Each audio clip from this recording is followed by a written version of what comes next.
Welcome, welcome, parents. I am Erica Desper, and I am here today to fill you in on parenting things I wish I knew sooner. And I'm joined today by Matt Ercolani. He's the Director of Education and Internship at the Pediatric Psychology Center of Chester County. Hello, Matt, and thank you for joining me today. Absolutely. Thank you for having me, Erica. Wonderful. Tell us a little bit about what you do, who you work with, and then we'll dig into the questions I have for you. Sure. So I'm a licensed professional counselor, and that basically is a fancy way of saying I'm a therapist. And I work primarily with trans and queer youth and adults and their families. That is the majority of the population I serve. Wonderful. So, full disclosure, I'm very honest on here. I'm one of those people that is hyper fixated on using proper terminology and not offending anyone. And I think one of the hardest things about this topic is that is kind of always changing what we're supposed to say, what we're not supposed to Sure. say. So, that's part of what we want to talk about today. And of course, just please gently correct me if I misspeak, because I am not an expert in this area. Not a problem at Yeah. all. Okay, wonderful. So the first thing I'm wondering, this is not something that I have experienced, at least not yet, with my own child, but I do come across parents that are working through this really often. So I thought it was a topic we should dig into. I can only imagine that if a parent learns that their child is questioning or whatever the situation is, that there is a process that a parent might go through in processing that information and accepting it and reacting to it and so on. And I guess what I'm wondering is there some sort of commonality in that process? I'm thinking of the stages of grief, not that this is the same, but in that, like, generally people feel this way first and this way next, and here's where it lands. Is there something staged and similar about this? Absolutely. So Erica, this is going to be one of those times I offer a gentle correction. The whole five stages of grief thing was come up with in the 1950s, and it is not the way that we view grief It's anymore. bogus, right? Yes, I have because heard that. anyone who has experienced loss will tell you, like, some days it stinks more than others. Some days you wake up and it's like there's a boulder on your chest, and some days you wake Right. up and it's almost like it never happened. And that's very, very normal. And that's also very similar to the experience that parents, caregivers, loved ones often experience when they find out that their child is queer, questioning, trans, or just has no idea who they are at the moment. Because, I mean, you're a parent, Erica. I am sure that when your child was born, you had a picture in your head of certain things you would share with them, certain experiences, certain events, certain life markers, weddings, families, what have you. And that's a very real thing, and it's a very real loss. And it's what we refer to as a disenfranchised loss, because it's a loss that isn't necessarily talked about in society. A typical loss is something like losing a parent or even losing a pet. A disenfranchised loss is a loss that you experience that's just as real, but that people might not know how to talk about, which makes it even harder because then you become more isolated. you know and a lot of times parents will feel this tremendous amount of guilt because they want to be supportive of their child, and they want to say, hey, I'm an ally, I am here for you, and they feel as though they are wrong for feeling this grief, this mourning, this loss, and they are not wrong at all. Now, they would be wrong to make it their kiddo's problem. Sure. But there's nothing wrong with experiencing that grief. It's okay. It's a part of going through the process. Sure. Well, and I and everyone in my family, we're each in individual therapy and family therapy, couples therapy. We've got a whole team of people working on us, and I'm grateful for that. And one of the things that has come out of that is myself accepting and us accepting that two things can be true. I Very could much be so. really mad at you right now and love you, passionately. So I guess, is this a good example of two truths? I fully accept and support you, and I need some time to sit with this and feel what I'm going to feel. 100%. The fancy therapeutic term for that is a dialectic. It's two things being true that might seem to be opposing on their surface. I can't tell you how many parents I have met, worked with, who say, listen, I love my child no matter what. That being said, this took me by surprise and I need a minute. And Mhm. that's okay. It Yeah. really is. I would imagine similar, like, I'm learning about diagnoses for my son, and he's technically, what's considered a special needs kid, which I never saw myself in that realm. I didn't realize we were there. Sure. And I feel very similar. Like, oh my gosh, I love you to pieces, and this makes so much sense. And like, I need to breathe over this and just like figure things out. And yeah, and I would imagine, depending on the age of your child, you could even say that to them. Absolutely. Absolutely 110%. It's, I think the key here is always going to be communication, Hmm. because kids realize when their parents are in distress or potentially in distress. And if the parent tries to hide it and deny it and say, no, no, no, everything's fine, kids know that's a lie. And then they Yeah. catastrophize and say, oh, well, mom is hurting, dad is hurting, and it's because of me. Really good point. Yeah, for Yeah. sure. They can sniff that out right away. They are All I so have to darn smart. do is a barely audible sigh, and my son will say, "Are you good? What's wrong?" I'm like, I just sigh a lot, dude. um, okay, so let's get a little more specific then. Feel the way you need to feel, take the time you need to take. Um, what are things, I guess let's start with the negative first. What are things that we as parents should not say and should not do in this communication Absolutely. process? So, first of all, I will stand up on my soapbox. If anyone has ever heard of conversion, quote unquote, therapy, don't use it ever, ever, ever, ever, ever, because one, it doesn't work.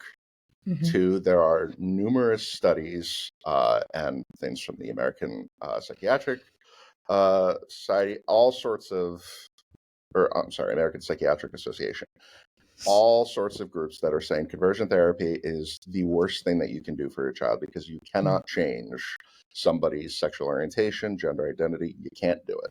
So And I would please don't imagine do it that. sends a message of this is a problem that needs to be fixed. Very much so.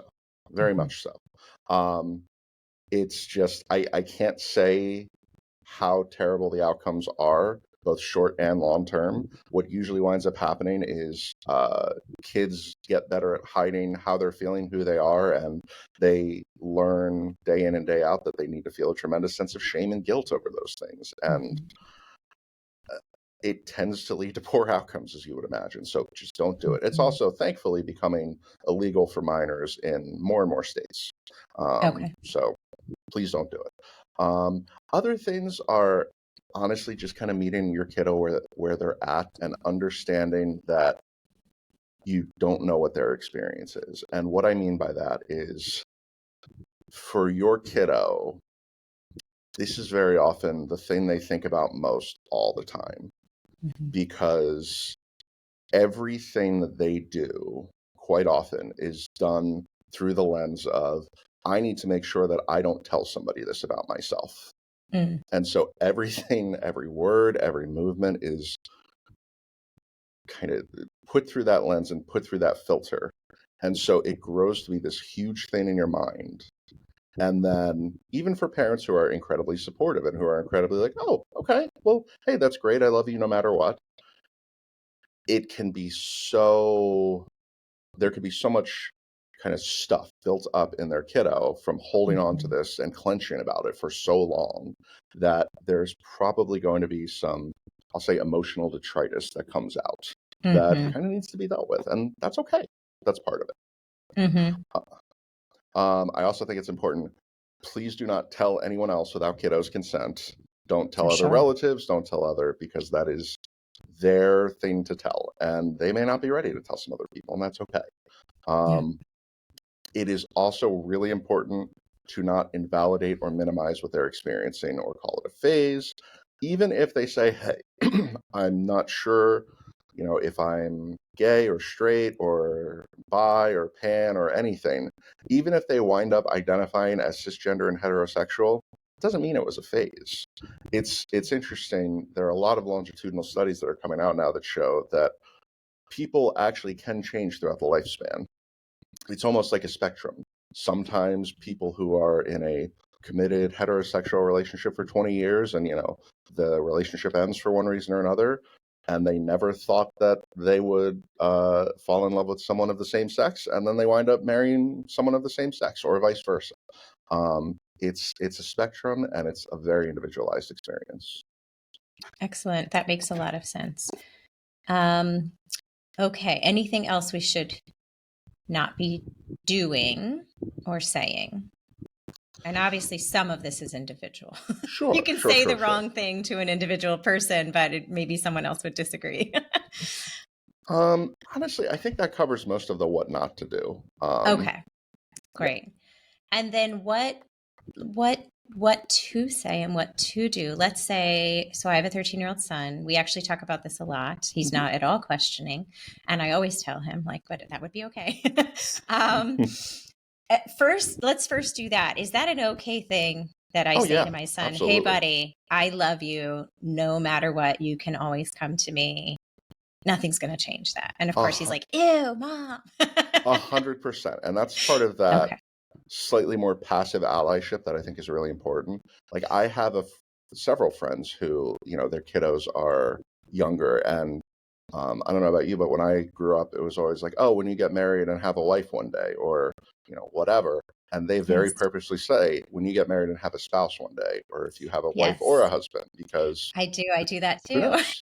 And that is awesome to do because it's a way of communicating that you are a safe person. Mhm. It's the same way that if I see that somebody includes their pronouns in their email signature, I know that they're a safe person because I know that they know to do that. Right. You know, Okay. Excellent. things like that. All right. So let's do two things if you don't mind. Let's Sure. say that I, as a parent, am wondering if my child is questioning or is keeping something to themselves. Um, can I bring that up if they're not hinting at all and don't seem to be forthcoming about it? Or do I just wait on them? That's a really good question. And different people will tell you different answers. Sure. I would say, honestly, I think parents know their kiddos the best. I don't think typically I would say that asking directly is probably not the best idea, but just Hmm. putting the statement out there and saying, hey, listen, I just want you to know that no matter who you love, no matter what you identify as, I love you. I'm here for you. If you ever want to talk to me about anything, I am here, and putting the ball in their court because it's it's a process, and it's a process for kids because before kids can come out to anyone else, they have to come out to themselves. And for, I would say, the majority of kids, it's something that you hide from at first. And it's, you have an inkling in your mind, in your heart, and then you kind of run from it, you kind of turn away, and it gets bigger and louder and bigger and louder and bigger and louder until Hmm. eventually you have to have that conversation with yourself. And some kiddos know before they know. Some kiddos, I have met people who at 4 years old are like, yep, this is who I am. And that's sure enough, that's who they are. So I would say making a statement and then just letting the kiddo Hmm. come to you as opposed to asking them directly. It's probably And the I best way to would go about it. assume we're not bringing it up all the time in that way. We bring it up, we let it hang, Yeah. we Yeah. I chill mean, out. yeah. Yeah. I mean, check in. This should not be something that every day at dinner, it's everybody stares Right. expectantly at the one kiddo and says, hey, so anything you have to tell us? Little No. too much pressure. No. Yeah. Okay. So in that scenario, we are the one sort of bringing it up. So let's reverse that. Let's say a parent didn't have this on their radar at all, and their child comes to them or their young adult, whatever, and says, hey, mom, dad, this is what's going on. Um, how do we respond to that, especially if we weren't prepared? Sure. Is there something we can practice that would be appropriate? So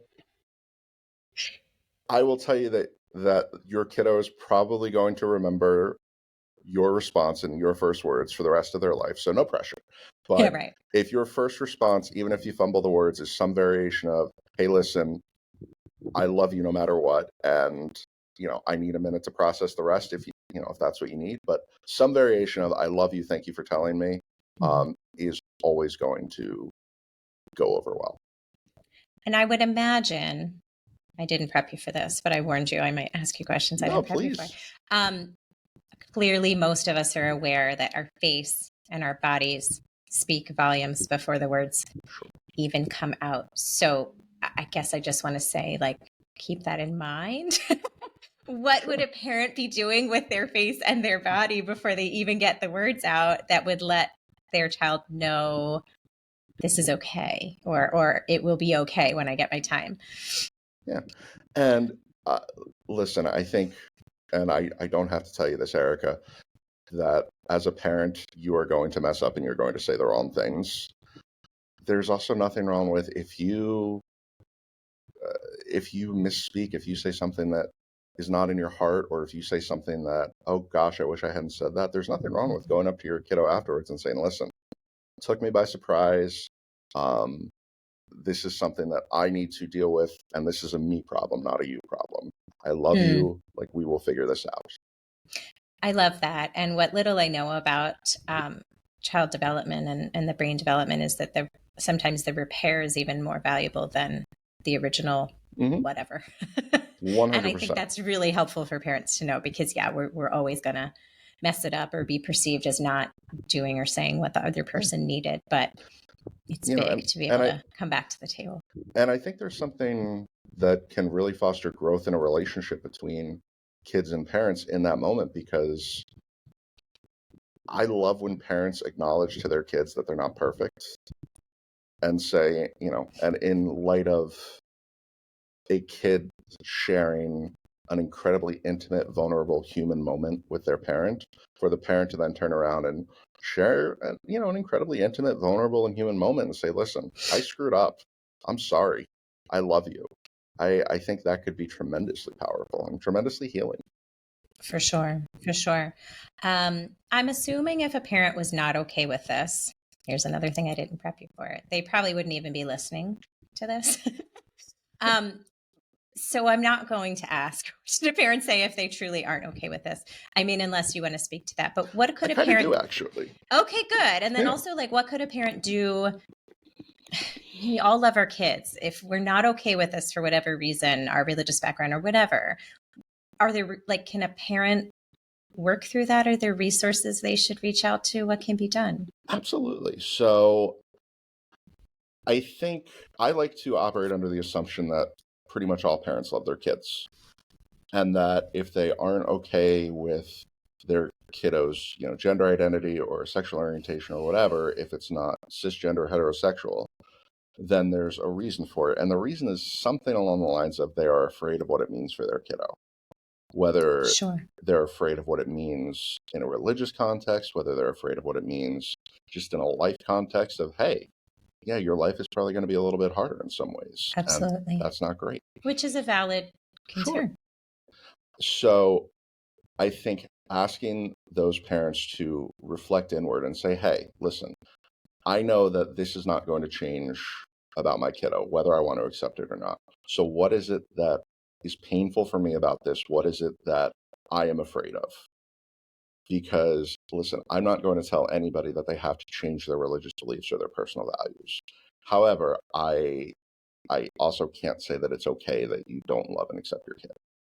And I And we think know there's plenty of research about the risks, the mental health risks, and the risk to 100%, life of not being accepted. 100%. And, just it's funny is not the right word, but there one of the kind of unstated concerns that a lot of folks aren't aware of in this community is the rate of queer and trans teen homelessness Mm, is sky high mm, for a lot of kiddos who are thrown out of their homes when their families find out who they are, either because kiddo decides to come out or because they're outed in some mhm. uh, non-chosen way. And I mean, there are kiddos on the street, literally hundreds of thousands of kiddos living on the streets because their families can't deal with their own stuff. And Mhm. I would really encourage anyone who's listening who might be uncomfortable with it to say, look, I get your fear. I get your concern. Truly, I do. And my heart goes out to you. And also, I can't imagine anything that your kiddo would do that would make them deserve to live on the streets. Mm, mhm. Yeah. Very, very good. Well, good. I'm glad I asked that, and I'm glad you could catch that for me. Yeah. All right. Anything else on the topic of what to do and say, what not to do and say, or we think we covered that? Yeah, so there are just a couple of other quick things that I think are important. So there are one of the I think the best things that parents can do is be what I'll call passive allies. And what I mean by that is, it's the holidays where all or almost all of us are seeing family members, some of whom we might not share particular views with. And I think we've all been in an uncomfortable conversation or two with grandma, grandpa, uncle, whoever at the dinner table. Absolutely. So when family members or whoever is saying, oh, well, hey, I feel this way about this, or I think this about that, it is incredibly powerful for a parent to stand up for the queer community, even if they're not standing up directly for their kiddo. Because if a parent is sitting there and they know something about their kiddo that maybe Uncle so and so doesn't know, or they don't know something about their kiddo, but they suspect it, the kiddo is seeing them either stand up for who they are fundamentally as a person or see them kind of passively agree with it. And if you're not standing up for it and you're not saying, hey, look, like, you have a right to an opinion, but keep that nonsense out of my house because I disagree with it, it can do some very active harm.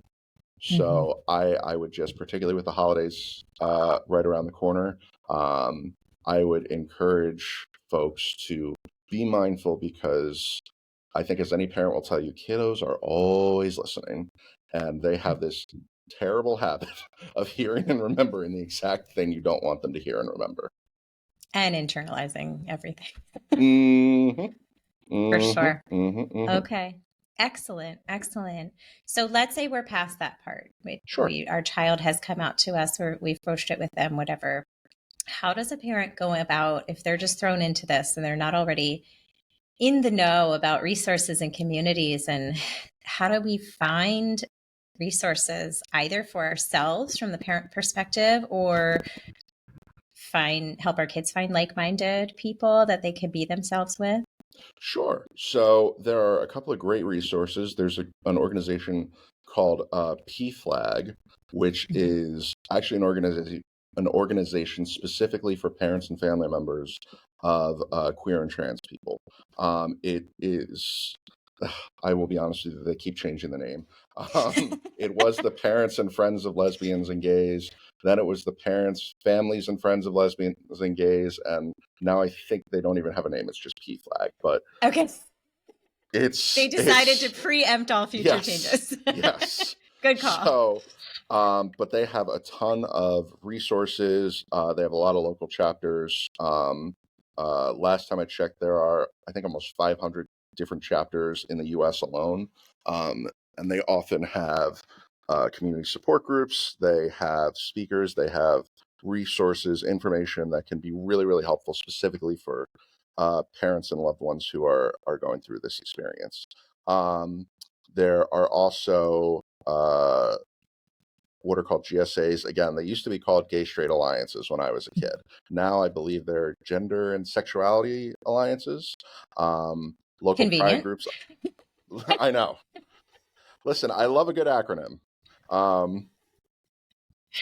But there are also a lot of local pride groups. I live in Chester County in Pennsylvania. There are very active pride groups that offer a ton of resources and connections to local support groups for parents, for family members, for everyone. The Trevor Project is also a great resource. A lot of people have heard of that one. There's actually a specific video. So Elliot Page, who used to be named Ellen Page, there's a Yes. great video of when he was coming out as gay at a meeting of the Human Rights Campaign. I would say this was probably 8 or 9 years ago. But it's like a 5-minute video, and I think it offers a lot of insight into what this process looks like for folks. So I would encourage anyone to watch that video just to gain a little bit of insight. Excellent. Excellent. And those are great places to start, and they usually have a ton of other resources. Okay. One other thing I will say is quite often there are groups that have very nice sounding names that may be a little bit more sinister than they sound, and maybe a Mm, little bit more in that conversion therapy sort of camp. mhm. So I would encourage folks to do your research, um, Sure. and yeah, and just be mindful of where you're getting your information from.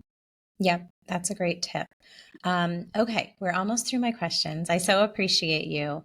Sure. This is sort of a dual question. Like, if we're having this conversation with our child, do we then automatically think, wow, they're going to come up against extra challenges and maybe people who aren't accepting, and I need to get them into a supportive therapy situation? Like, are kids navigating this without needing that? Should we automatically assume they need that? Should we ask them if they want that? So that's a really good question. I'm a therapist, so I'm a little biased. I'll say everyone needs Of therapy. course. No, but I think everyone should be in therapy all of the time.